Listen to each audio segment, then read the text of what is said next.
that was in the 70s. I was very much into this teaching, this spiritual teaching. I mentioned that I quit a few years ago, and this teaching had a textbook, and it had a definition of God in the textbook.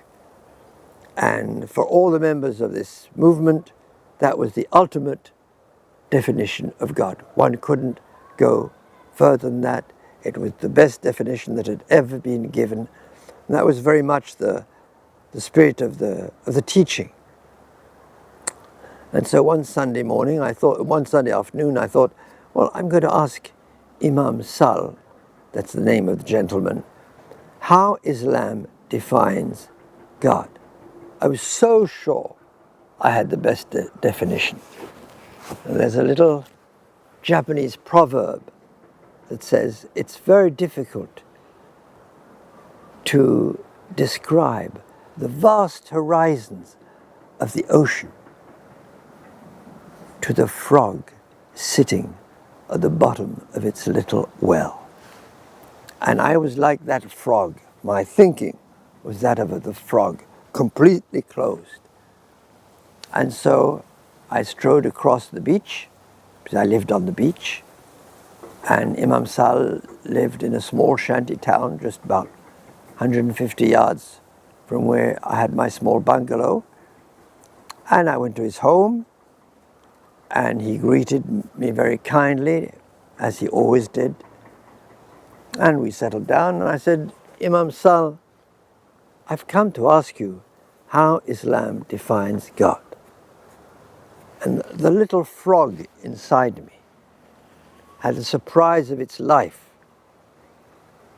when Imam Sal said, in his very gentle voice, Pierre, if you took all the branches of all the trees in the world as pens, and if you took the water of all the oceans and lakes and rivers and streams of the planet and all the seas as ink, you could not write out all the names, all the qualities of God. The little frog inside me did not know what to add to that one. And there's a lovely little ditto by an American poet which goes, he drew a circle that closed me out, heretic, rebel, a thing to flout. Love and I had the wit to win. We drew a circle that closed him in.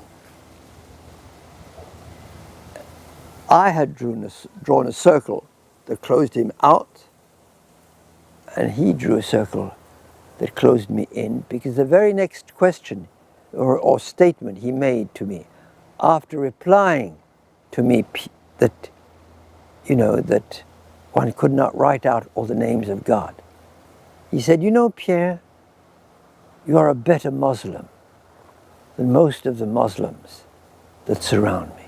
By that he meant that I didn't drink, and in Senegal all the Frenchmen drank. I didn't even have a girlfriend, and all the young French technicians working in Senegal all had hosts of young girls following them because they had money. And I gave a generous part of my money, and the Islam enjoins its members to tithe.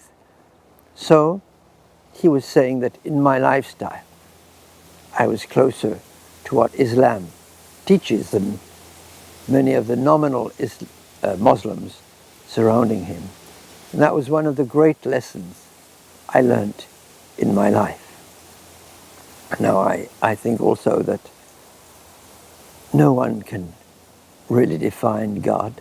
Some of the great Christian mystics of the early centuries used to say that you can only define God by what he is not. The closest I have come to definition of God is my experience on the plane with love. It's not a definition, that's an experience. because I think whatever this incredibly mysterious and stupendous, fabulous, infinite loving being we call God is beyond any words. It is only, I think, on the level of feeling that we can capture the essence of this extraordinary being.